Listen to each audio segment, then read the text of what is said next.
My hate for you and everything you stand for is so much deeper than the depths of Shambhala that you could probably take the entire Lungman population down there and back up around 20 million times before you would have sunk to the end of my hate. From the Asgard Company Studios in beautiful Wichita Falls, Texas, from the finest mind in the modern fitness industry, the one true voice in the strength and conditioning profession, the most important podcast on the internet. Ladies and gentlemen, starting Strength Radio.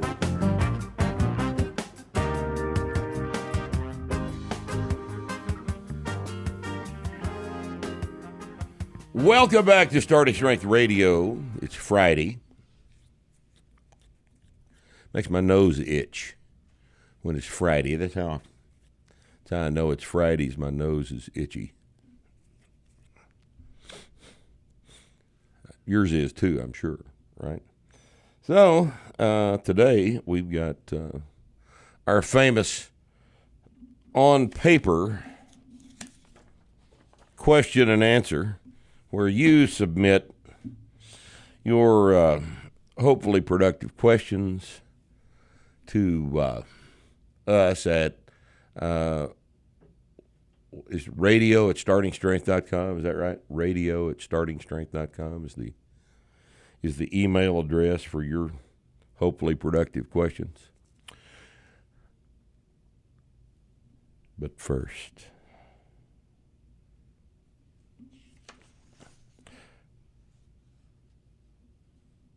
comments from the haters.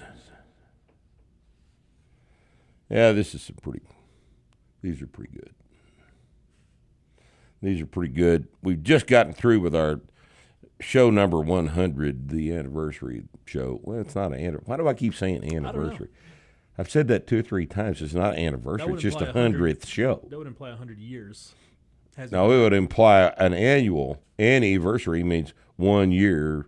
Right. But that's about 2 years worth of shit, isn't it? It is 2 years worth of shit.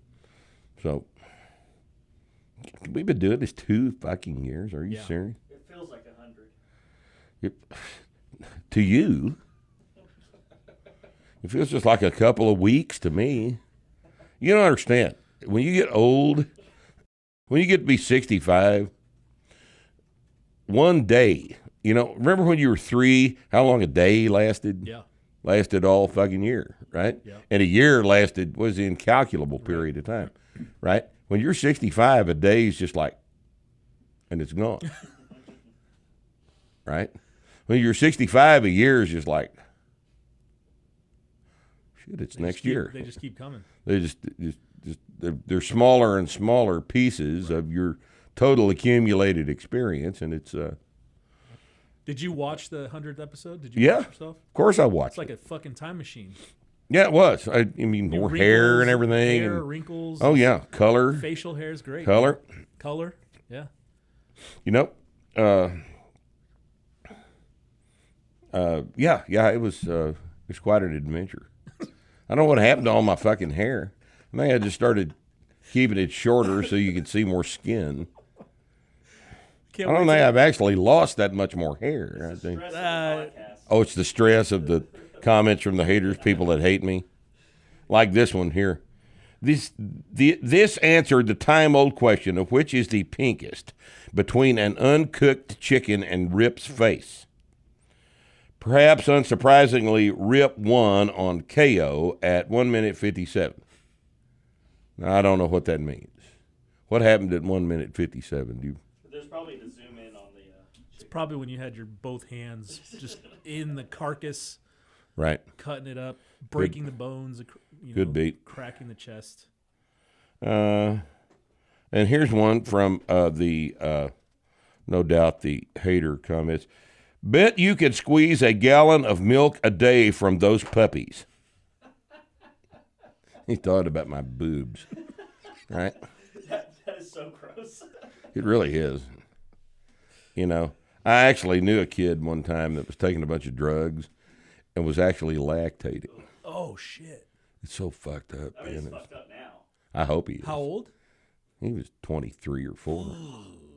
I mean, not that it's any better at 50 or something. No, but not that it's any better Yeah. now, but it's, oh, God. He was a fuckhead anyway. But, I mean, can you imagine having your estrogen level so fucking high that you're lactating a male? I've never seen it before. Never seen it since. Good. Right? All right. Rip's hand is the same pink as that chicken. I think we're going to start going with ruddy Ruddy, yeah. instead of pink. Yep. Ruddy is kinder, isn't it? It is. It's a kinder statement. And half the people don't know what it means, so. Right. Right. Yeah, it's kind of a It's more masculine sounding. ruddy, Ruddy. a ruddy complexion. All right. It's becoming more and more clear how Rip got that gut.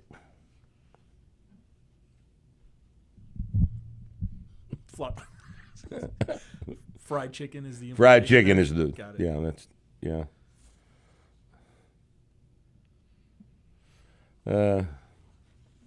Here's a fried chicken comment. After seeing Rip in that god awful towel in Ep 100 of the radio show, it's clearly he eats garbage like this on the regular. Okay. Thus it is. Thus it is so. Fried chicken is garbage. Yeah. Can you imagine? Why would you think fried chicken was garbage? Fried chicken that you just fucking made yourself. That I made myself in peanut oil Yeah. and a nice big fresh chicken and eggs and salt and pepper and onion powder and flour. Yeah. High quality flour. What? These people are, I don't know how you get this stupid, but they've managed. Yep. But that's why they're the haters, right? Oh, this is an interesting one. All right. Obama Sin Laden says, this video, and this is referring to the learning to deadlift video, our teaching method for the deadlift.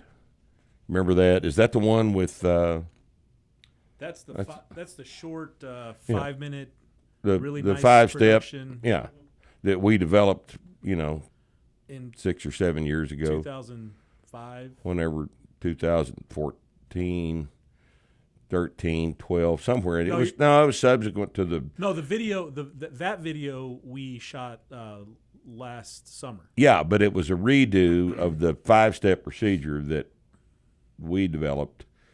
I think that poster that's up in the gym. Yep. I've had up for 10 years.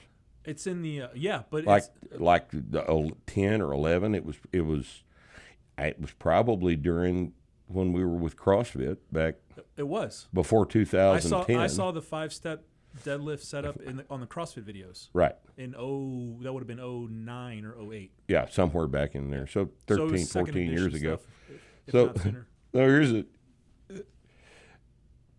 This video is almost entirely copied, if not entirely copied, from a video that Alan Thrall made in 2017.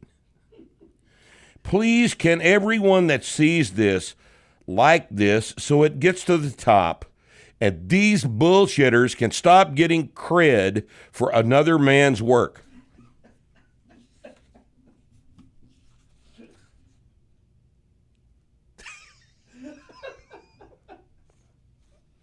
All right. It's good. All right. Look, this one, I just read through this a little bit, but this may be the most amazing comment from the haters we've ever had here. So I'm going to read this in its entirety, and it's long, Oh damn. but I think it's worth commemorating here. CIN space B writes, the absolute disgust I feel when thinking about anything that has even a slight resemblance to anything that might have to do with you and your unholy actions is so incredibly great that when I am honest about it, I think that even I do not possess a consciousness great enough to comprehend my own feelings about it. I'm already lost. He's overwhelmed. When people of Colombia fought to break free from lungmen, Lungmen, countless soldiers fought and lost their lives in favor of a chance for a better future for their children. They did not give their lives to have you fuck the world up beyond repair to the degree that you are doing right now. Honestly, even when technology advances and studies on the subject become more and more accurate, I do not think humanity will ever truly be able to understand what your failure actually means for the universe. My hate for you and everything you stand for is so much deeper than the depths of Shambhala that you could probably take the entire Lungmen population down there and back up around 20 million times before you would have sunk to the end of my hate. And honestly, I do not want to exaggerate. But I think that insult was lowballing it such a massive amount that all mountains in this world combined would not be able to stack up to this imprecise judgment in light of the fact that when being honest, my hate is almost certainly bottomless. There is no one in this world that has ever loved you, and especially after what you just did. No one will ever love you in the future either. Now, that, boys and girls, is a comment from the haters. What video was that on? The 100th episode? It didn't say. Wow. It was just a comment from the haters. Guy's pissed. That guy spent a bunch of fucking time on now. I mean, He needs to write a book. he should. He should. He should. What did he say? Lungmen? Lungmen. Lungmen. What is that? That's something he made up. This guy put a lot of work into that.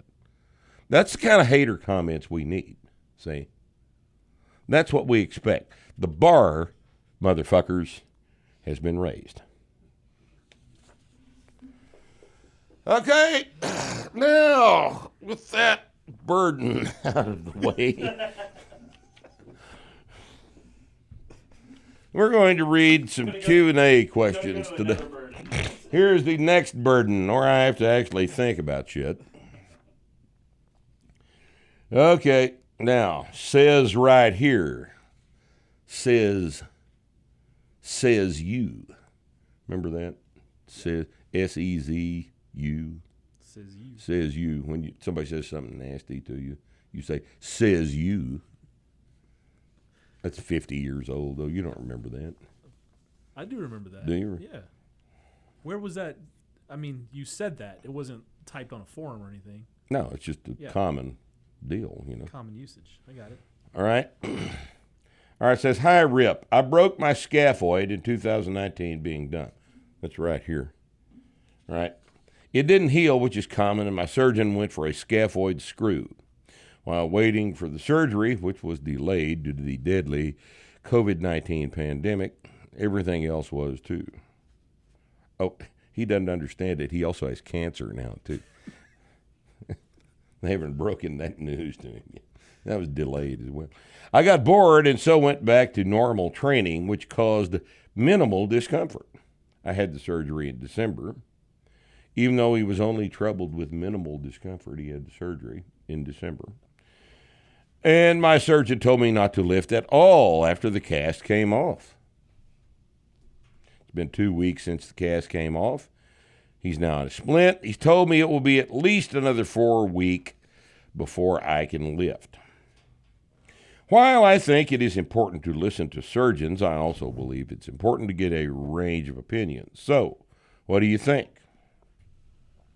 Will loading my wrist with pressing and deadlifts being guided by pain, 4 weeks removed from the surgery, undo all the good work? Or, in your opinion, will loading the wrist benefit in short recovery? Should I get rid of the cast while I'm at it? P.S. My surgeon doesn't lift, obviously. All right.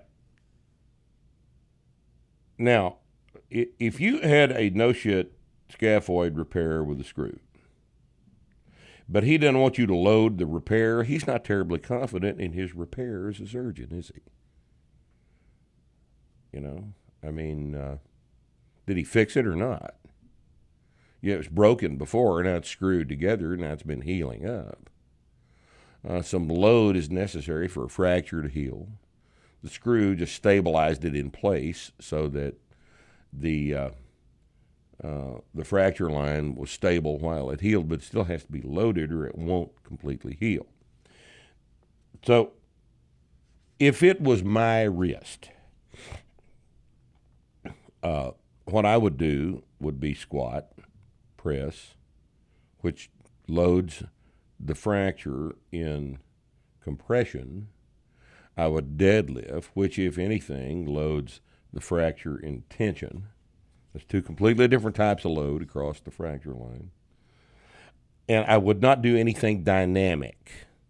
And I think that advice is probably good for, depending on how old you are, I think that's probably good for 6 to 8 months. Don't do anything dynamic on it. One thing you omitted is you didn't tell us how you broke your scaphoid in 19. It just says being dumb. Well, there's lots of ways to be dumb. So that doesn't tell us what actually happened on the original injury, but if it was my wrist, I'd load it. Yeah. That's what I'd do. I'm not telling you to do that. I'm just saying if it was my wrist, that's what I would do. All right. Hello, Rip. I'm 22 years old, 6'1", 240. He squats 450. He benches 280. He presses 215. He deadlifts 500. Oh, these are not bad numbers. I did the novice linear progression, added a bunch of weight to the bar, gained almost 100 pounds, and I'm starting the Texas method. I read and learned about it from your old article on T-Nation. My problem is Monday. 5 sets of 5 squats, 5 sets of 5 press, bench, and 1 set of 5 deadlift at all these heavier weights is brutal and takes me almost 2.5 hours with long rests between the sets. What are your thoughts on eating and doing something else during this workout to increase my energy for it? Is it necessary, or am I just being a pussy? No, all right. Here's what I don't understand. Your statement up here, I did the novice progression, added a bunch of weight to the bar, gained almost 100 pounds. Does that mean a body weight, you think? I think so. He went from 140 to 240? At 6'1"? At 6'1"? Boy, he was a nasty little insectoid motherfucker when he started, wasn't he? 6'1", 140? That's impressive. And now he's 240, looks like a human? Wow. Man, that is pretty good. Yeah. You know, these numbers are light for somebody that's 6'1" at 240, but if he started at 140, he's still catching up with his brain is still catching up, if nothing else. Well, and it makes sense if he's just starting Texas method too. It's all lining up. So he's 22, he's 6'1", he's 240. You know, I don't know. I've always said, and I'm not just said this recently, but I've always said that the Texas method is for unemployed kids that live in their parents' basement, whose parents are buying their food and stuff. It might be him. Might be him. Could be, but, he's just going to have to decide. I mean, it works. Works very well for people in that demographic. But if you got to work and you can't do a 2.5-hour workout on Monday, and a lot of people can't do a 2.5-hour workout on Monday, you need to do a different intermediate program like the 4-day split. I think most people entering intermediate training need to do the 4-day split. I think Texas method, if anything, is a luxury because it works so damn well, but it is a luxury for people who have the fortunate circumstances that are necessary to be recovering from that kind of a workload. Monday's awful. Monday's like being, dropped off a building. That's a hell of a bunch of goddamn physical stress, and it's intentionally so. And if you are eating enough and you know how to gain weight, so you obviously are, then you can get recovered from it. But I don't know. I don't know enough about your individual circumstances, but I think that you might want to take off of the Texas method a couple of months and try the 4-day split and see if that doesn't work better with your situation. And it might very well work better. If he does 4 days, he could still do the same thing. It'd still be a Texas method. You just break it up over two. There is a 4-day Texas method in the book. and it's not the same thing as the 4-day split. Well, what's the benefit of doing 3 days versus 4 days? I don't think there's any benefit. I don't think there is either. And it just frees up the other 4 days for recovery. Right. Is the primary. It's why we did it like that. But it's the 4-day split, the classic upper body, lower body 4-day split is not as stressful. It doesn't require as much concentrated recovery effort as does that brutal volume day on Texas Method Monday. Okay, Rip, will you be moving any of your content to alternate host sites like Rumble, Gab, or any of the others like some other podcast authors have decided to do? Examples like Dan Bongino and the Dan Bongino Show come to mind, since YouTube and Facebook, etc., ad nauseum, have decided to silence more conservative voices. I realize your content isn't high on their list of subversive, at least in their pea-brained minds, because to them your show appears to be centered around strength training, etc. But at this rate, sadly, it's only a matter of time before they learn of your dangerously narrow-minded conservative opinions and get around to silencing your treasonous voice as well. Again, just to be clear, read that with a heavy dose of sarcasm. I would follow you to Rumble or any of the others in a heartbeat if necessary. I bet most, if not all of us, would do the same.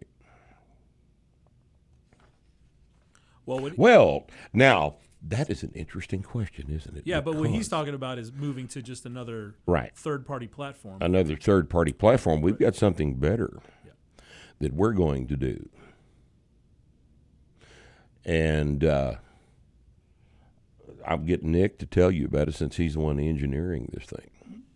We don't plan on relying on any third-party platforms. And we're going to do it better than that. We're going to do it ourselves. Yeah. We're going to do it ourselves. We're going to put our premium video content up on a subscription basis on our website using another service. And those of you that are interested in our premium content, we haven't decided the subscription rate yet, but it's not going to be much money. And but the primary value of this is it moves us away from someone who can deplatform us. Yep. And yep. I mean, that's basically it. What did we talk about? $7.95 a month or something like that. 10 a month. $9.95 a month. Something like that. Discounts for annual. Discounts, an annual subscription would be cheaper than the aggregate amount. So we're still talking about all that, but it's going to be cheap, and it will allow us the luxury of knowing that we will never have all of this material taken down. And I mean, we're in the process of permanently archiving all of our stuff right now so that it can't be lost in some accident. Right. And the other benefit is we get to talk to people directly, because right now when you put something on, we put a video on YouTube. We were looking at this the other day. Your podcast gets, let's say, 10,000 views, and 20% of those max are people who are actually watching the entire thing. Right. So most of them are dropping off after the first couple minutes, or comments from the haters or something, and they're just gone. So we get to talk to fans directly. Yeah, those of you that actually appreciate this insanity are going to be, our primary target for this thing. We're happy to have, passers-by look through the window, which is what happens quite a bit. But we spent a lot of time on this, and we spent a lot of time writing articles and doing videos and stuff. And we're doing it for you. We're not doing them for the guys just looking through the windows, passing down the sidewalk. And I don't think we're asking a lot of you to pay us a little bit for it, and I think you'll gladly do it. And we're not going to make it onerous or burdensome. And it'll enable our quality to go up. Over the long run, our quality will be better. We'll be able to spend more money on production, things like that, and I think you'll see a positive benefit from this. So this is coming up here pretty quick. I don't know exactly when, but it'll be probably within a month of the time you see this podcast, and we'll just see how things go, But the primary deal is we can't allow ourselves to be we can't allow our communications with you to be moderated by somebody else. To go back to the censorship thing, YouTube has just added another step so they can watch videos and censor them harder. I just saw it last night whenever I uploaded a video. So Yes. I mean, they're just cranking down harder and harder. Right. Now that they're emboldened. Disinformation can't not be tolerated. You understand? So. And the problem with other platforms, Gab and Rumble and all these other things, is we don't have any idea which one's going to be the one that comes out on top, Right. or that just disappears, Or that changes their policy. changes their policy. Yeah, just don't want to be subject to that stuff. We're putting this much. 10 years ago, no one would have ever thought that, any of the platforms would be behaving like they are now. So yeah, a company like Google, their mission statement up until very recently was "Don't be evil," right. and they very quietly just removed that. Now, very quietly became the mission statement became Skynet. Be evil, be evil, and do it well. Yeah. Right. So that's what's going on. So good question. Thanks for that. This is a good question. What is it about humans that allowed us to evolve with the belief that anything complicated is better than simple?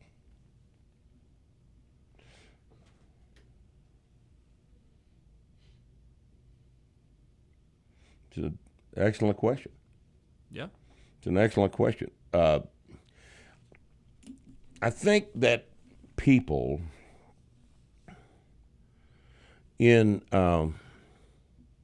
people arrange themselves in society in a pecking order. All right, everybody's familiar with a pecking order. There are alphas on top, and then the betas are underneath that, and then the poor little omegas running around, or the people you see in the grocery store with a mask on. No, in their car. In their car. Oh, they're the ones that are walking down the sidewalk in their mask. Right. And the ones on top are assumed to be smarter than the ones in the middle, and the ones in the middle are assumed to be smarter than the ones on the bottom. And I think that when one in the middle is confronted with something that is sufficiently complex that they're impressed about the complexity. They see it's complicated. They see that it's perhaps, whether it is or not, over their heads. They're not able to understand the reasoning. Their assumption is, well, I can't understand this because it's sufficiently complicated, so it must be good. It must work. It must be better because it's coming from people who I regard as smarter than I am. It may or may not be true, right? So Starting Strength comes along and says, you know what? you don't have to do 19 different leg exercises. You just have to squat. And people in the middle say, well, but,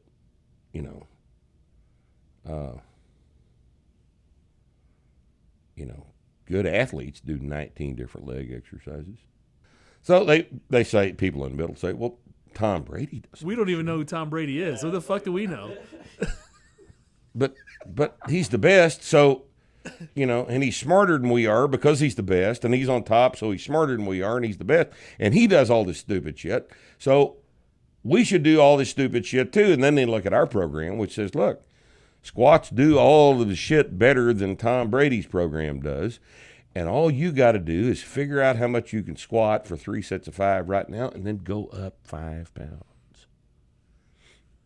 And they go, that can't work. It's not complicated enough. It's not only it's just the feeling they have. Yep. It's not an analysis they have. It's not a feeling they have. If it was an analysis, there is the famous philosophical principle called Occam's razor. I haven't ever figured out how to pronounce it, but I know how to spell it. Occam's is the Occam is the apostrophe common pronunciation. Occam's razor. Occam's razor. That when given two explanations for a phenomenon, the simplest explanation is the one that is preferred. That's simply stated. That's the principle. And if I tell you that you come in to squat and you do 3 sets of 5, and then the next time you come in to squat and you do 3 sets of 5, and you go up 5 pounds, and you keep doing that eventually your squat will go from 135 to 315, and you'll be stronger. And stronger is what everybody wants to be, because stronger's, for all the reasons we keep talking about. Well, that's too simple. It's not sufficiently obtuse. It's not arcane enough to possibly work. This shit must, to the common human being with a 105, if it's not sufficiently cryptic, it's not impressive to them. So some idiot comes in with an undulating periodization wave and shows the head football coach with a 105, look at all this complicated shit we're going to do for strength conditioning for the team. And, constantly varying exercises and constant variation of loads and all this other shit. And he says, because he's just a simple football coach, he says, wow, that's probably, that looks like it'll work. Let's do that. And then coupled with that limited perspective, he's also got an authority complex. So that's what we're going to do. And so everybody does it that way. So, but as to why complicated is better than simple, I think it's way deeply embedded in human society. I think it grows out of the respect for authority that all social animals have. And that's only thoughts on that I've got. Simple's also harder. Simple's harder. It's harder. That's simple. Well, in this particular circumstance, you getting under 310 for a set, for your last set of 5, and not knowing whether you can do the 5th rep of that last set of 5 is certainly harder for you to do than it is for you to invent a new way to use a 10-pound dumbbell on a balance ball. right. One's more complicated, the other's harder. Yep. Yeah. Yeah. Simple comes with hard work. Yep. Simple comes with hard work, eventually gets hard. and that's a big determining factor in what people are gonna allow to distract them. Right. And you don't change from hard until hard stops working. And it will. Eventually. We have to get more complicated at some point, Sure. but not now. Yep. Not when 5 more pounds is working. And people are just, I don't know if it insults them or Well, it does. I think maybe they're just really. You're right. They're just lazy motherfuckers. Everybody's just lazy. They don't want to do They don't want to get under that last set of 5, knowing that the 5th rep is going to be harder than anything they've ever done before, and actually carry the thing down to the bottom of the squat and try to get back up with it. Because there's the question: what if I fail? Yep. Well, what if you fail? Then you fail. You know something now you didn't know previously. You got data. But you've got the comic across the street with the little skinny guy, and he's going through the list of all the things he does for legs. Right. And then there's a big, huge guy next big, to huge, him. strong He says, guy what do you says, do for legs? And he goes, squats. Wow. Which one's harder? Doing 25 different leg exercises, even if you go hard as hell, quote unquote, on those, lunges. How hard really is that?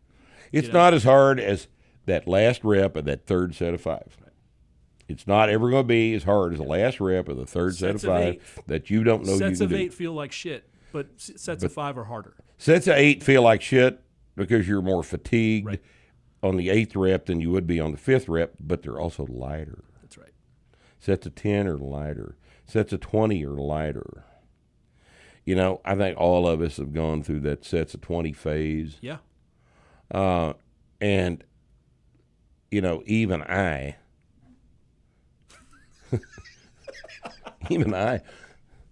was distracted by that about 25 years ago.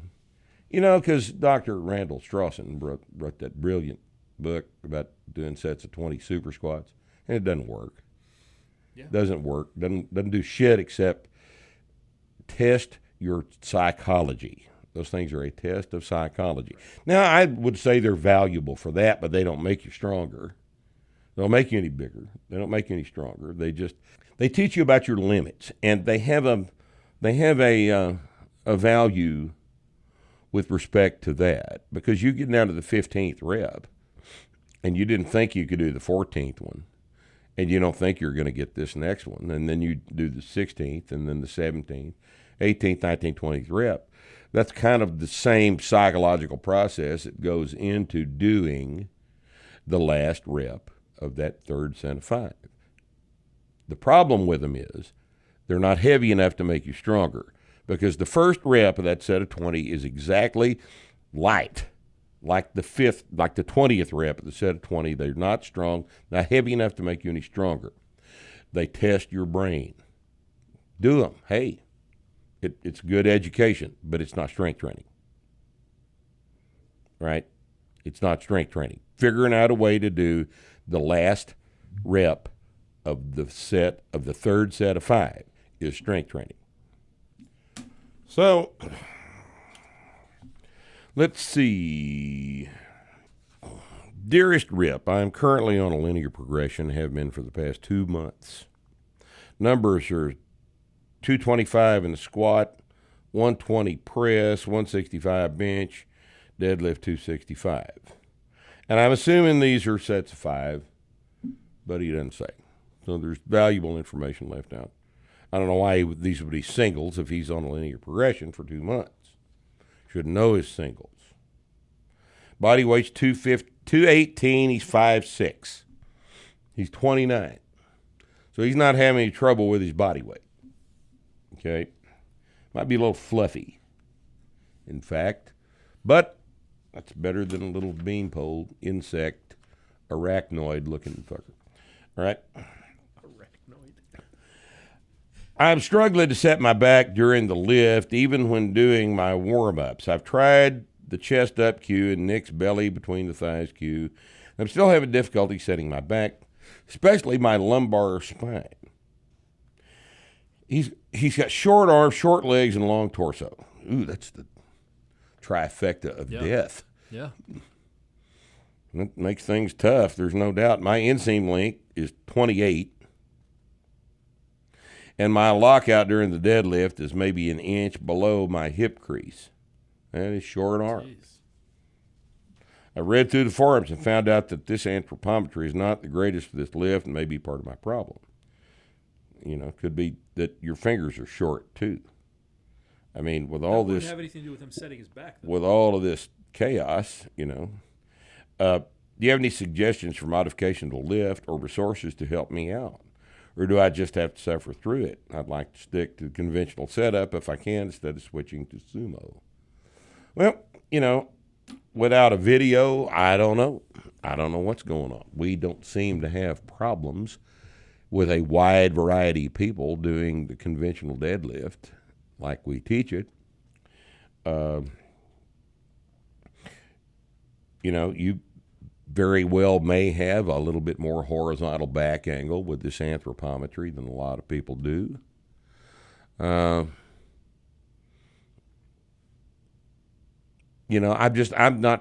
are just not going to be very many circumstances under which I recommend that you do a sumo deadlift. Cue a video It's just, of Will Morris. That's what we're talking about. He Morris deadlifts just fine. Morris is disadvantaged in a similar way. I think he had to have that extra pair of arms that come off of him at about T8, that belie his arthropod ancestry. Had to have them removed recently, surgically. It's like there's room for, he's like one of the Martians in, John Carter of Mars. Oh, right, yeah. Right? Yeah. And he's fine. He's fine. Deadlifts in the mid fives, I think. Deadlifts quite a bit. So I don't know that this is something that you are going to have problems with in terms of anthropometry, but now you're being able to set your back to an entirely different situation. Right. And I'll tell you how I have just emergency teaching on this. I've dealt with people over the years that were just spasmoids in terms of controlling their back position. And what I would do is start them at the top in the rack. I would have them stand in the rack, set a bar in the rack pull position. Doesn't matter where. And without the bar, I'd teach them to extend their low back. Put low back unit extension. Arch the low back.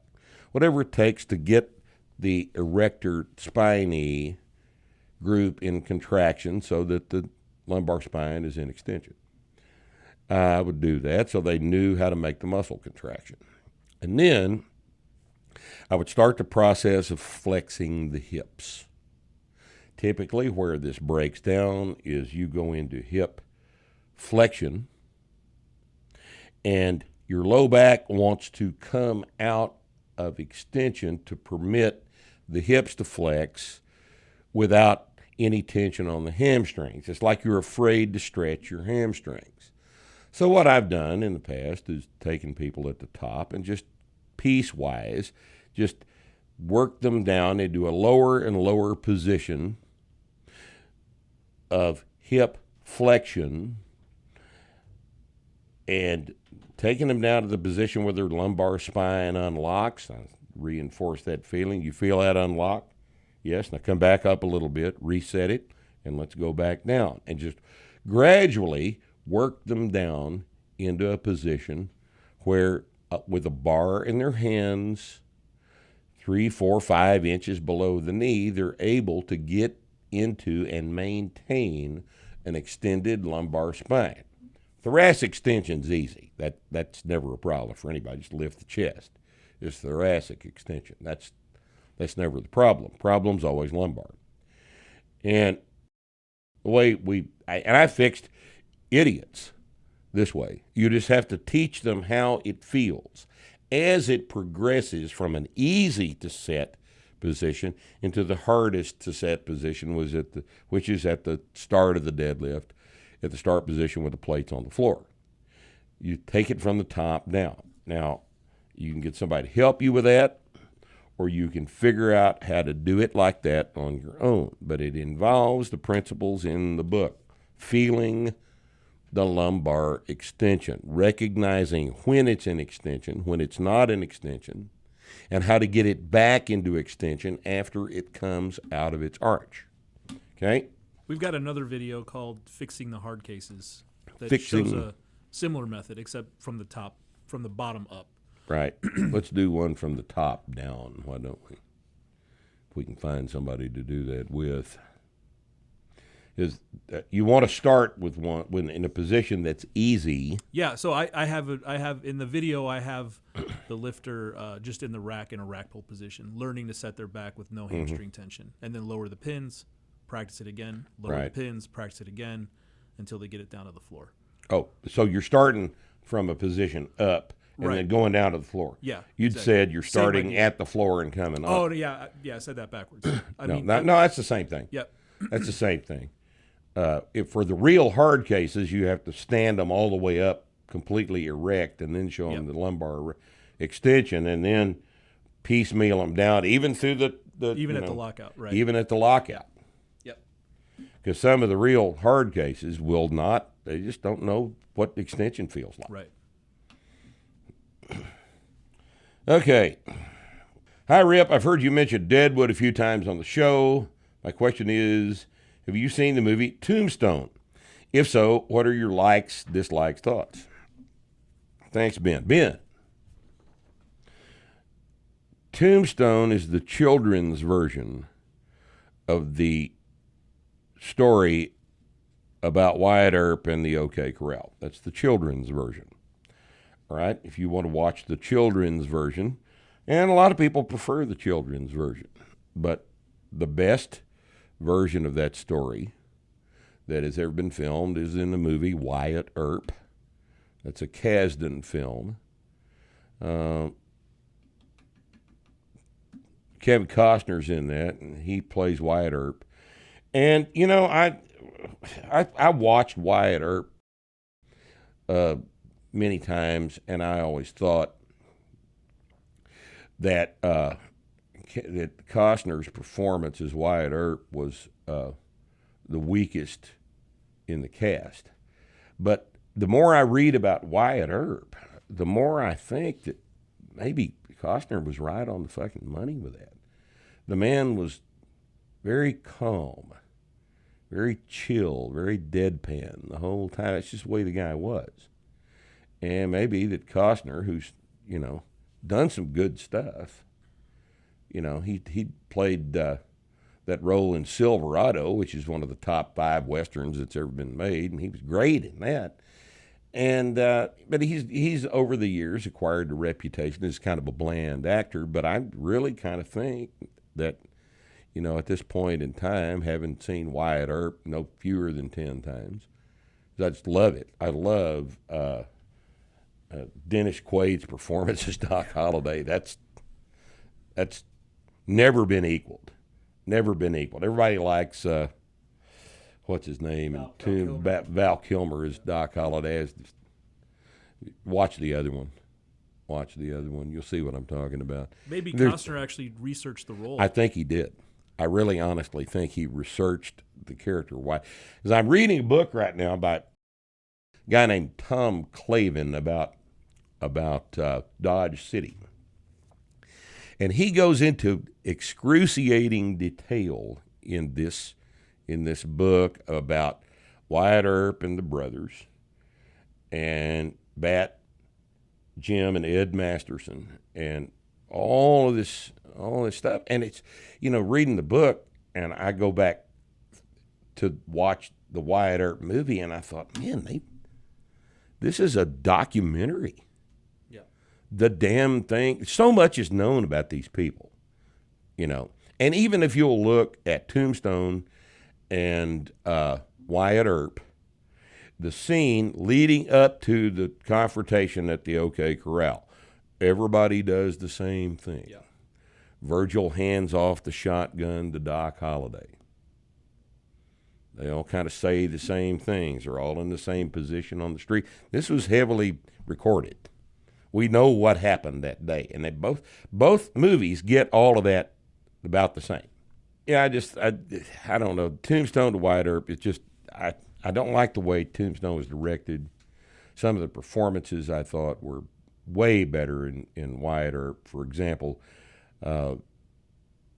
Joanna Going as Josie was just a much more appealing performance to me than Dana Delaney's Josie in Tombstone. stuff like that, that just goes through the movie. I've watched them both several times, and I just much prefer the Wyatt Earp, the Kasdan version of Wyatt Earp. It's a big, long movie. It's expansive, epic Western. I think Gene Hackman's in it. Everybody's in the damn thing. It's just a fabulous film. And Tombstone is just in the dust as far as I'm concerned. Oh, here's another stupid question. What are your thoughts on Timothy Dalton as James Bond? I don't ever think of Timothy Dalton as James Bond. Don't think of him at all. And Dalton is a great actor. I mean, there's no doubt about that, but I just don't equate him with that role. Have you ever seen The Lion in Winter? No. You ought to watch The Lion in Winter. This is a fabulous film. It's a fabulous film. It was Best Picture, I believe, in '68. And it was from a excellent screenplay that was also a Tony Award winning stage play. It's just a fabulous piece of literature, and this movie has got Peter O'Toole and Katharine Hepburn in it.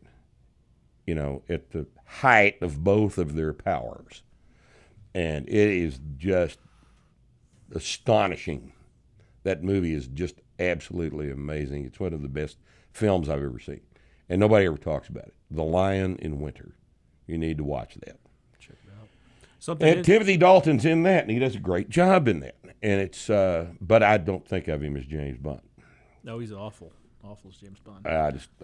I can't imagine. He's just not physical enough, Right. It's like almost as bad as fucking Pierce Brosnan. Pierce Brosnan James had no Bond. business being James Bond. GoldenEye was good. GoldenEye was real good. I hadn't seen it long enough to where It holds up. All the other ones were shit. GoldenEye was good. There has been no better a James Bond than Daniel Craig. I completely agree. I'm sorry, Sean Connery invented the character basically, but Craig can't be I can't believe that. Nothing. we're Nothing. still waiting on that fucking movie. We're still waiting on the fifth one. I know. It's That just pisses me off. I don't. Yeah. Just The Daniel Craig character is the Bond from the books. yes. That's him. Yeah. Go I mean, he's it's never been portrayed that well. Right. Those things are just flawless films, Yep. too. I didn't like the second one as much. Quantum of Solace, I thought That was garbage. it was very badly directed. The movie itself's just fine, but the chase scenes, you just fast forward through them because they were experimenting with that shaky cam shit back then. That doesn't belong in a film. The Bourne movies came out and they were doing all that fast cutting bullshit. Yeah, you can't feel that's just that is what you do if you just don't want people to see what the hell you're doing. Right. So, that first chase scene is unwatchable. One of those, yeah, it is. I just fast forward through it. Like a couple of the Star Trek movies, the same damn way. Yeah. The modern Star Trek, you can't watch that shit. Yeah, they're garbage anyway. They're idiots. Blow up Vulcan? What? You're gonna blow up Vulcan? Hey, did you know that the Tombstone was originally written for Kevin Costner, No, I didn't know that. and then he Those things were produced 6 months within apart. 6 months of each other. Yeah, I know and then that. he had a disagreement because it wasn't focused enough on Wyatt Earp, so he left and So worked on the other movie. So that's when Kurt Russell came Right. in and took the Yep. role, I guess. Well, there's just no comparison between those movies, as far as I'm concerned. Back to our original question. If you've never seen Wyatt Earp and you enjoy Tombstone, you need to watch Wyatt Earp.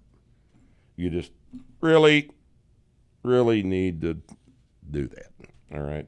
Okay. Hi, Rip. I've been training to start and string Denver since August and made steady progress on all my lifts except for the deadlift. My first deadlift shot far beyond my squat rate as expected.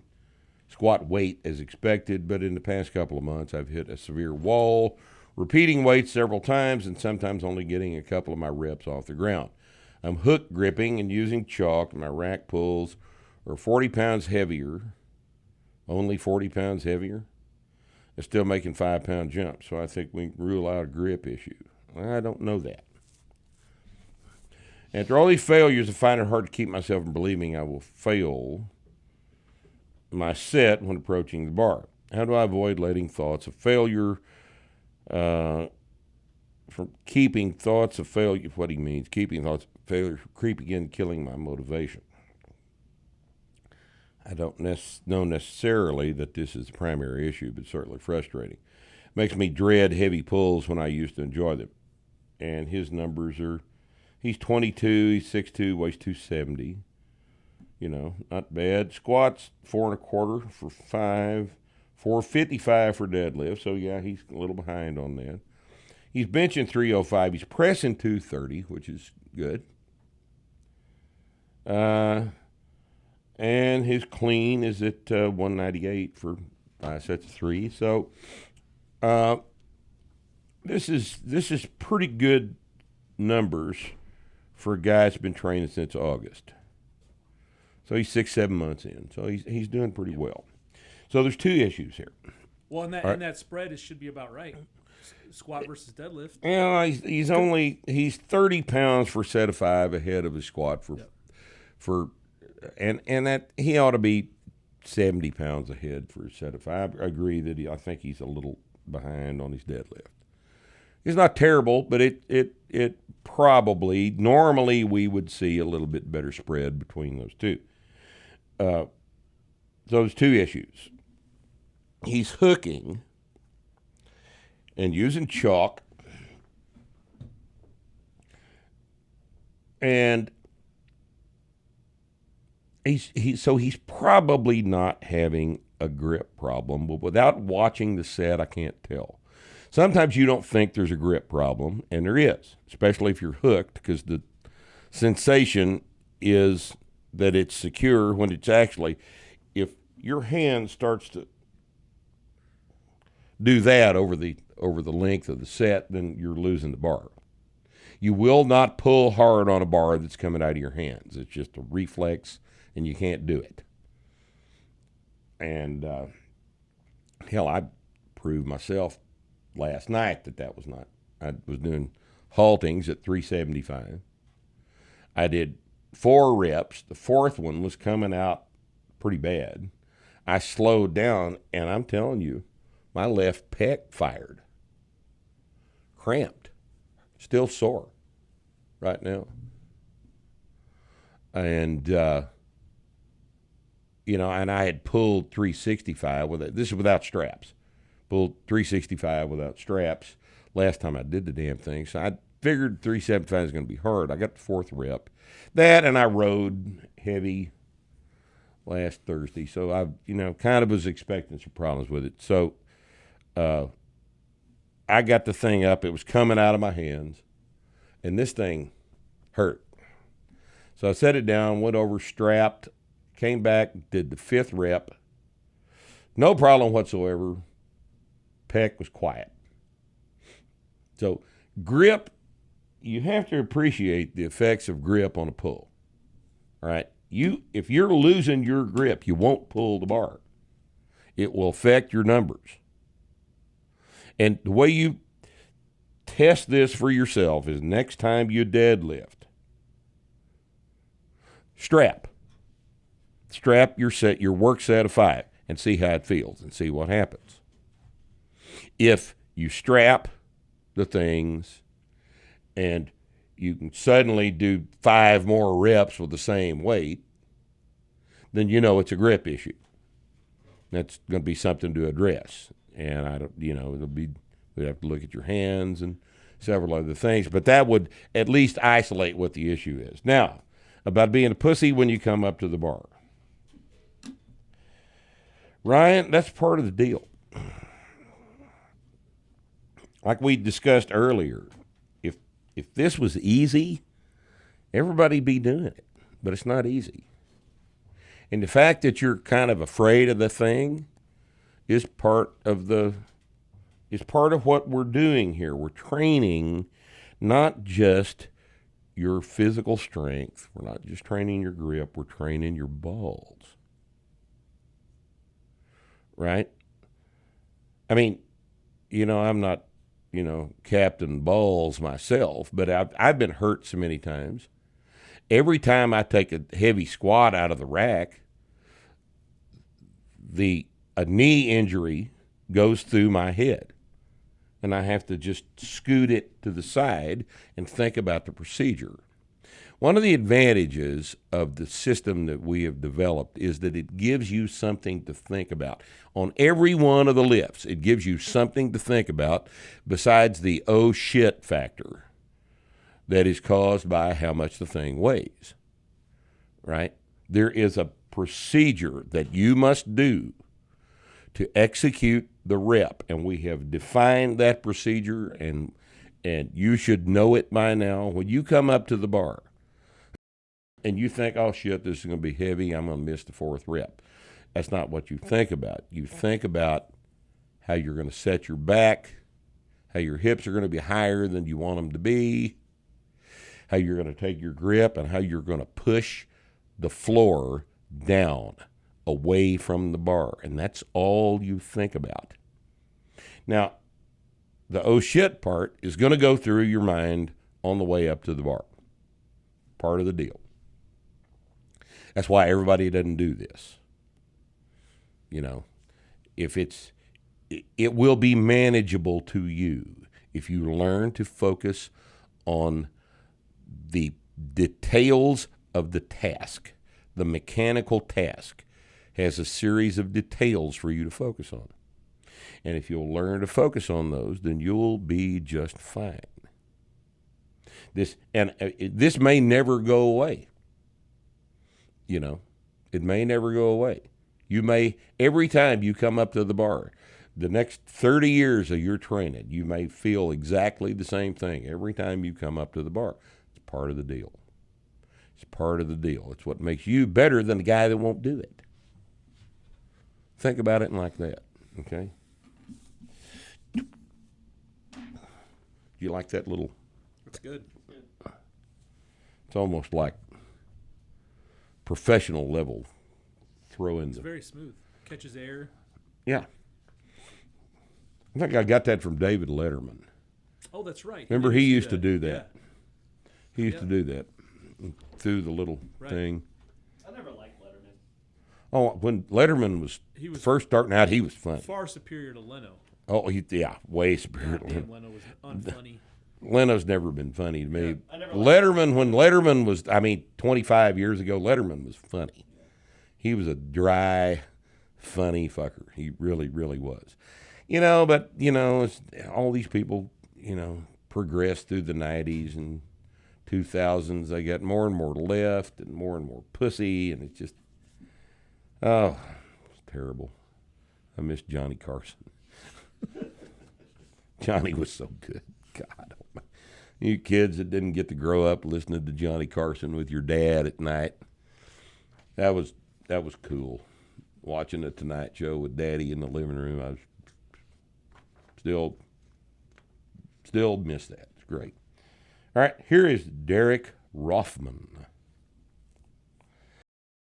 He's 240, 6'1.5". No, 6 foot and a half. That's an awful careful assessment of a man's 6 height. feet 6 inches, or It's 6 foot 0.5 inches. And he's 36 years old. This guy, You don't vary an inch and a half in height from he's the height. 36 and 3 months old. He's Yeah. 6'1" when he wakes up, and he's 6 when he goes to bed. Yeah. That's what I was trying to This say. is a fucking Yeah, he'll neurotic vary a half inch during the course of the day. But he's all right. So he's finished his novice linear progression. He's starting to fight for gains. Knee injury is a preteen. Low bar, heavy squats are rehabilitating my knees, but I was afraid to get weightlifting shoes at first because of my bad knee. Now, that doesn't make any sense. Right.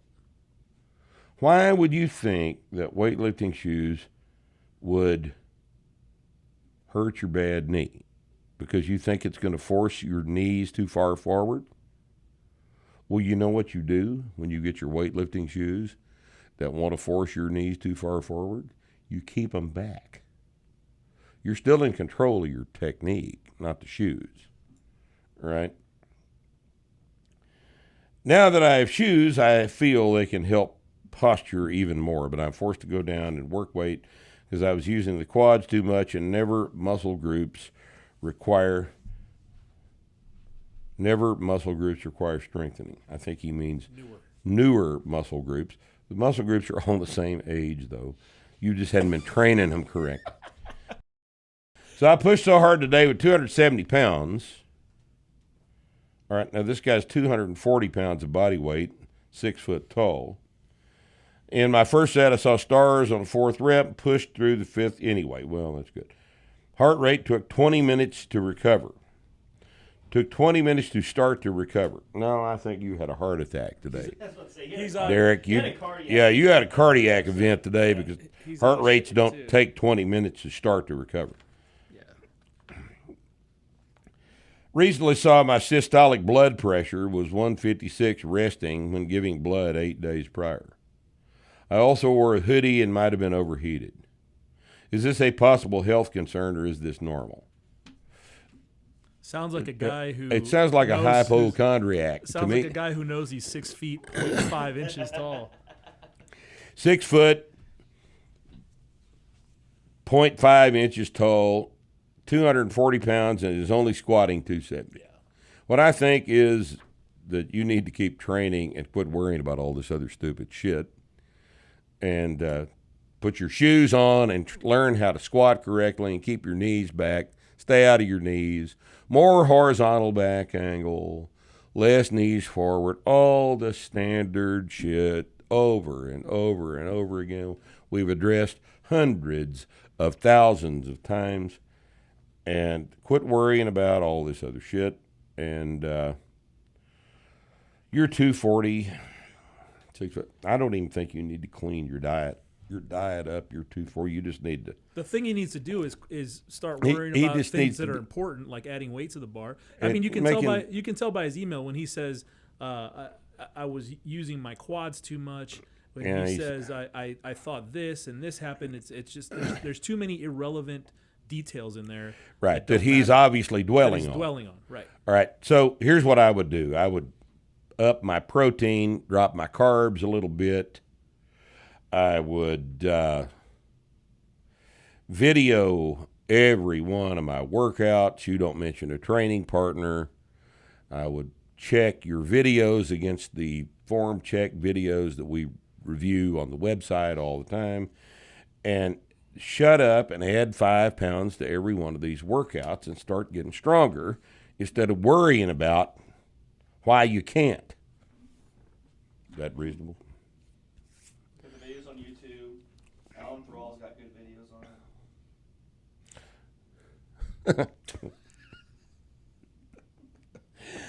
Okay. Hello, Rip. I have been having problems determining how much volume I need to continue making progress while at the same time trying to avoid feeling beat up and tired all the time. Yes.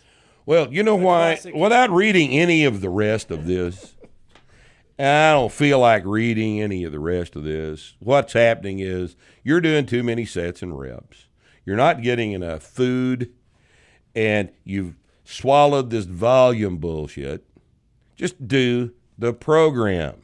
You know what our program is? That's the one we like.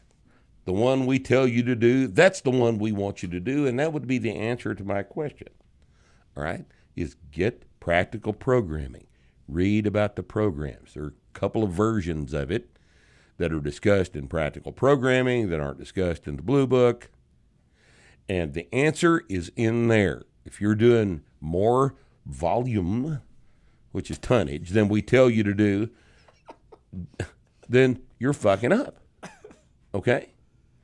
I didn't tell you to do that. Someone else told you to do that.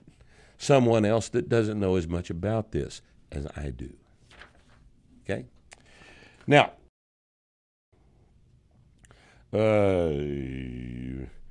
Oh, this comes up occasionally. What music do you like to listen to during a workout? When I go under my work set, I turn the radio off.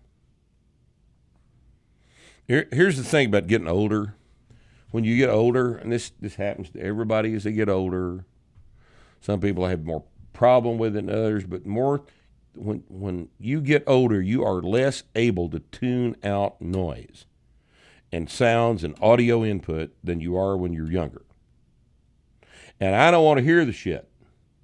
I've got a job to do under the bar that if I do it correctly, I'll keep from getting hurt, and that if I'm distracted, I'll hurt myself. So I turn the radio the fuck off on my work sets. Now, I don't know how old you are, I don't know, but all this emphasis on training to a bunch of music, that indicates to me that you're not devoting sufficient focus to the physical movement task that you've assigned yourself under a heavy bar. If you can listen to Pantera yelling and screaming while you're trying to squat, you're not thinking about your squat, the movement pattern. You're not thinking about it. I don't see how you can't. I certainly can't. You can't listen to Dimebag shred through a solo. Shred through a solo. And finish your set Dimebag of Darrell, five. man. Remember back when we lost Dime? I do. I do. I remember We it lost well. Dime. Very sad. What a great It's very guy. sad. Very sad. He's a great guy. Bree, you should try not listening to music. Maybe it'll Probably not, but it's worth it. It's Worth worth a a try. help. Fucking tried everything Worth else, a right? try. All right. That next question was intolerably stupid. So, can't read it. All right. Here's an interesting injury question. I've never heard of this happening before. This guy's 60. Started starting strength through 5x3 up in Baltimore with the Sokolinskis. I suffered a complete proximal hamstring tear in 2016 while mountain biking, which took some months before proper diagnosis. A complete proximal hamstring tear off the ischial tuberosity. I've never heard of that happening. And then didn't know about it for And didn't know about it, apparently. I just hurt real bad. But my God, how do you not know what you've done? You know? Extended time resulted in remarkable hamstring retraction. I bet it did. That thing must have balled up down in the middle of his femur. It's like, I It wonder was- what this giant knot is behind the back of my leg. But then he says it was successfully repaired surgically, but required an allograft extension from a cadaver. I didn't know they did that. So I'm learning all kinds of interesting shit here. It's fully healed with complete strength and motion. I'm concerned about moving much over my body weight with deadlifts due to potential rupture of the repair. But you just got through saying it was fully healed with complete strength and motion. Right. But he's concerned about potential rupture of the repair. I do feel a sensation after deadlifting, but no pain. Wanted to check if you had any experience training like individuals or better exercise recommendations. Kind of weird that happened mountain biking, right? That's a short He must range of it must have motion. been a result of a fall. Yeah, right. Must have been something happened after he came off the bike. Yep. Doesn't say, but I can't see a mechanism Oh, for yeah, it. he said, He said Right. not during mountain biking, but he said mountain biking. Yeah, while mountain biking. Yeah. So I don't know. Yeah. Either way, the statement, it was successfully repaired, is fully healed with complete strength and motion. He's concerned about moving much over his body weight. He weighs 210. There's nothing magical about your body weight. Where are you deadlifting now? 185? Next workout, 190. Next workout, 195. And then 200, and then 205, and then 210, and then 215, and that'll be over your body weight. But guess what? It's only 5 pounds more than the last workout. It's not relative to your body weight. Your body weight doesn't matter. What's relevant is the previous workout. Now, don't go from 210 to 275 like a dumbass, but you weren't going to do that anyway, were you? you go up 5 pounds. What's relevant is the weight on the bar, not your body weight. The ortho doctor, he means the orthopedic doctor. You only saved 5 letters. Just go ahead and say orthopedic. Didn't want me to do any weight training. But, you know, doctors, yes, we do. So, John, if your statement that you've got complete strength and motion, range of motion is correct, and this is years ago, 5 years ago, if you don't want to go up deadlift more than your body weight, that's just an arbitrary number that you decided on, not your repaired hamstring. You know, you're 60. You're not going to deadlift 500 anyway. You know. The thing to remember is that we're going up 5 pounds, not what you weigh today. All right? Now, this one's pretty weird. Many people have a tibia longer than the other, or even a femur longer than the other, but my left tibia is longer than his right tibia, and his right femur is longer than his left femur. Jeez. So he's completely ass backwards. Wow. I wonder how that happened. Inbreeding. One short tibia, one short femur. Apparently his mother was married to her brother or something like that. I'm just speculating on it. I don't mean to insult either one of them. I mean, if you want to marry your sister, it's fine with me. I don't care. But but shit like this happens. That's the result.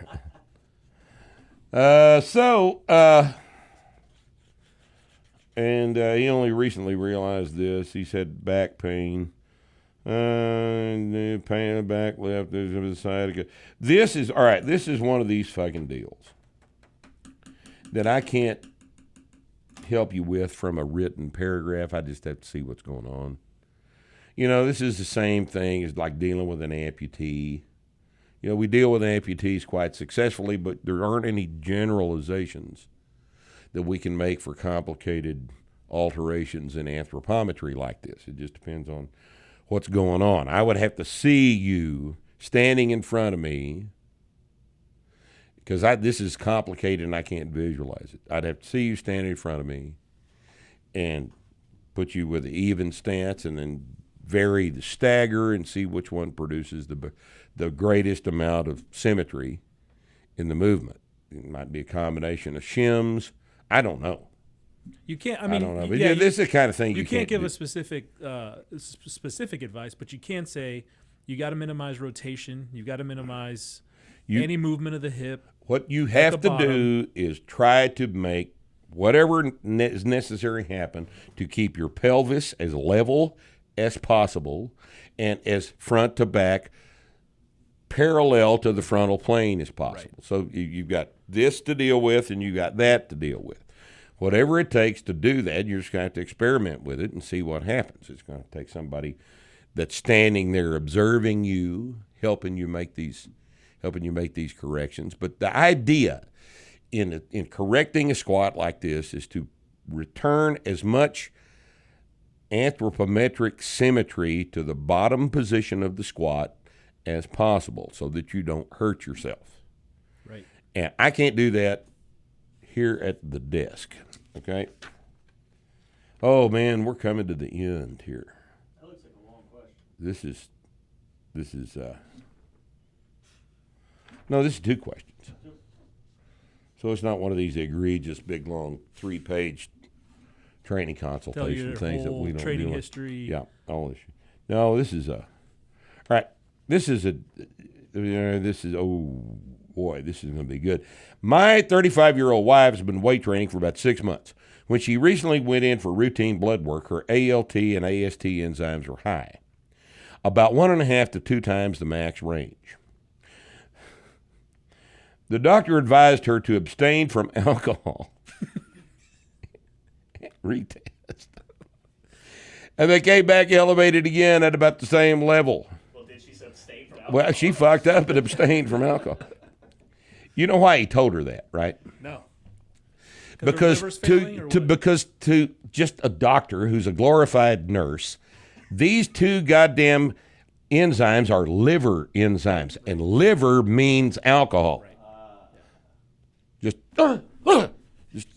That's pretty insulting to nurses. just knee-jerk reactions. Pretty right? insulting to nurses, what you just said there.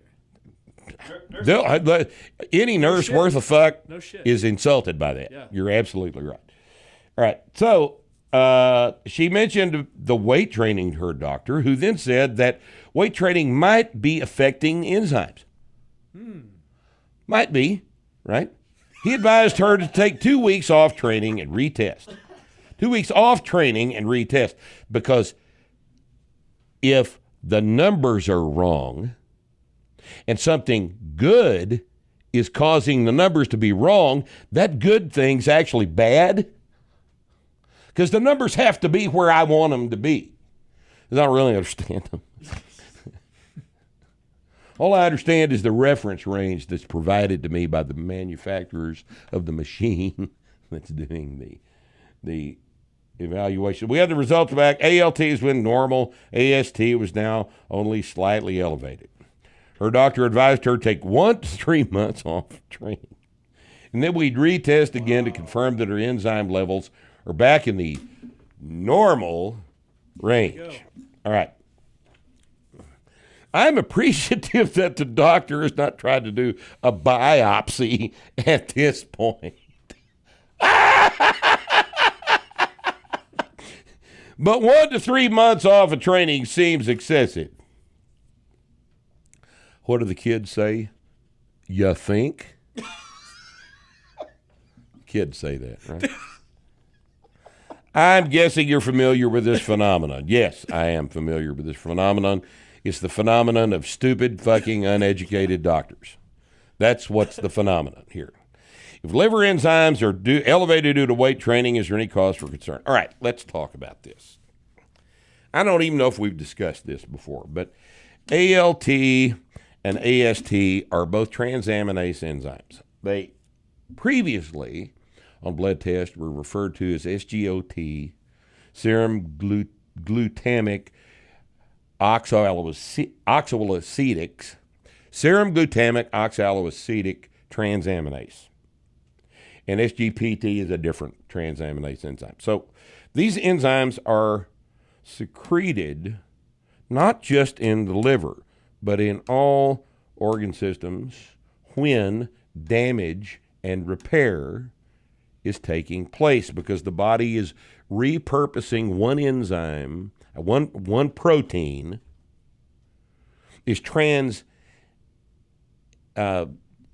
it applies a transaminase enzyme, which affects an amino acid, to remodel into another protein. So anytime there's damage in the liver, there's going to be transaminase activity as the liver tries to repair itself. What about muscles? I'm not particularly concerned with your liver because,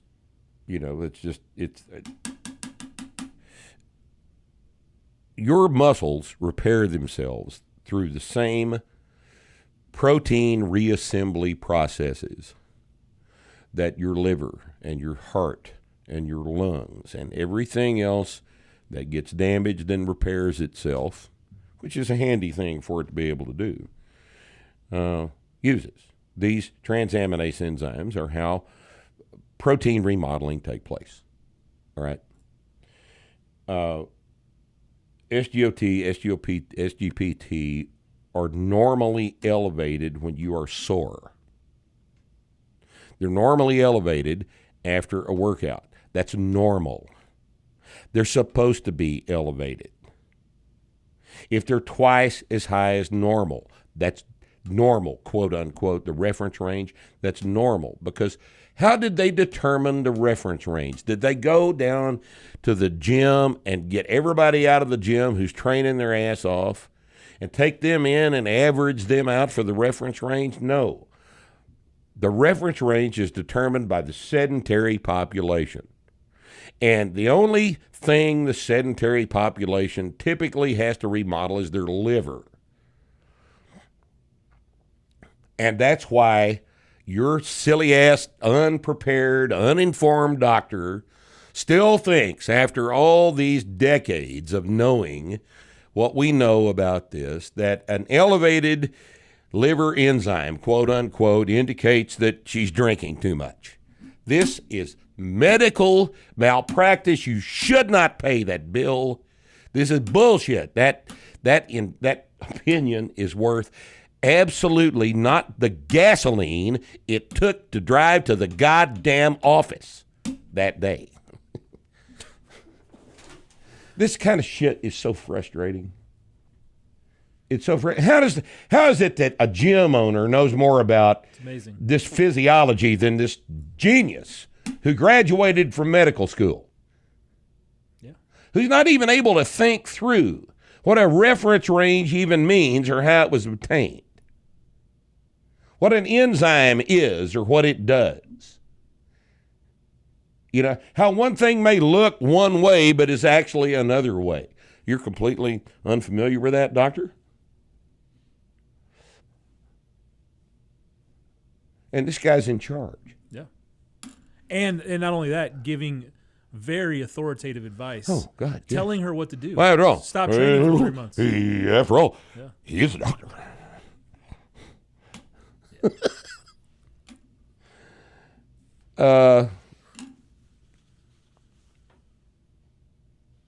Get a better doctor. What does she need a doctor for? She's 35. She's training with weight. She's perfectly healthy. What does she need a doctor for? You fucked up. You guys fucked up. You went to the doctor. Don't go to the doctor unless there's arterial bleeding or a coma. Maybe If you're in a coma, you ought to go to the doctor, all right? If blood is going, then you need to go to the doctor. But don't. Oh, yeah. All right. This is another medical situation. Hi, Rip. I'm a 26-year-old male from the UK. Well, he's fucked.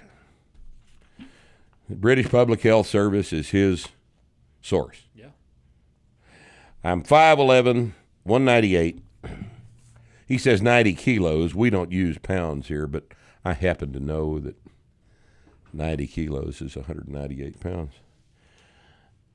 And have hereditary elevated blood pressure, 144/90.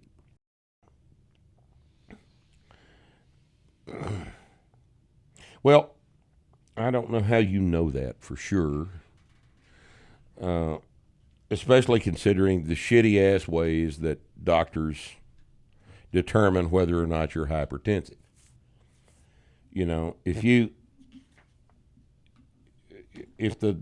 the nurse took the blood pressure with the wrong size cuff, the data's bad. Data's always bad. All right? Cardiologist is not concerned. That's good. If the reason he's not concerned is because he knows that, or he's not concerned because he doesn't have time to be concerned. All right? He's not concerned by that, but is checking a case of an aortic aneurysm, and I'm awaiting the results of my echocardiogram. My father has an aortic aneurysm, meaning that I have an increased chance of an enlarged aorta as well. I read Starting Strength article, Heavy Lifting and Heart Health. There's a paragraph at the bottom saying in some populations the risk may not be worth the benefit. For instance, people with prominent aortic aneurysms are at a significantly higher risk for aortic dissection than is the general population. That's certainly true. All right. First off, you don't know if you got an aortic aneurysm or not. The fact that your father has an aortic aneurysm may or may not mean that you have aneurysms, and it may or may not mean that the specific location of the aneurysm is in your aorta. All right? People who get aneurysms have a connective tissue defect, and that's system-wide. Okay? You might have one in your head, for God's sakes. The last I heard, the incidence of occurrence of aneurysms in the population, general population, is 5%. So you got a room of 100 people, 5 people in the room got an aneurysm, and they probably don't know it. And they'll probably die with it, and it's not ever a concern. You don't know, all right, whether you have an aneurysm, and you certainly as hell don't know whether you have an aortic aneurysm until the echo gets back. Now, let's say you've got an aortic aneurysm. And let's say the amount of distension of that aortic aneurysm is measurable, and it's growing over the course of a year. It needs to be repaired. I don't know if the British Public Health Service will agree with that or not. But I don't want to be walking around with an aortic aneurysm that's unrepaired. It's, what's it going to do? Get better? They don't heal, They're a defect, and they don't heal. And you can take this for what it's worth. If it was my situation, I wouldn't worry about it at all until the echocardiogram came back. And if you've got an aneurysm, I would talk to them about when they want to fix it. Not if they want to fix it, but when they want to fix it. There's, probably some disagreement with that, but I don't know that I'd want to walk around with the damn thing. My buddy Cardell died of that very situation. He had a family history of aneurysm on his mother's side. And it killed him. The surgery killed him. Actually, he contributed quite a bit to that himself. But nonetheless, I would want it fixed. But by the same token, you don't know. And he doesn't know either. So everybody just needs to calm the fuck down. All right? And that's about... he lists his lifts here. He's squatting 175 kilo, which is about 400. He deadlifting about, looks like about 430. Benches about 300. I certainly wouldn't quit training under these circumstances. But no, I don't think there's any circumstances under whether you discontinue lifting weights. I think there's a conversation about whether you have the aortic aneurysm repaired, because that will eventually kill you. The only consolation is when it happens quickly. Okay. And, I don't know. That's much people are going to criticize me for giving medical advice, but it's just been my experience that when something is real seriously ass wrong with you, you want to have it fixed if it's fixable. Because that's one thing you want off your mind. You want to be able to live your life without having to worry about if you're going to die in the parking lot of the store this afternoon. That's a burden to carry around, and I wouldn't want it. Your decision. So I guess that's all of our Q&A today. See the monkey? That'll be a monkey's butt.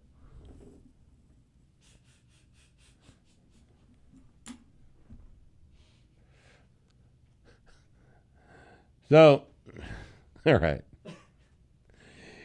You folks join us again next Friday on Starting Strength Radio, and until then, we'll see you.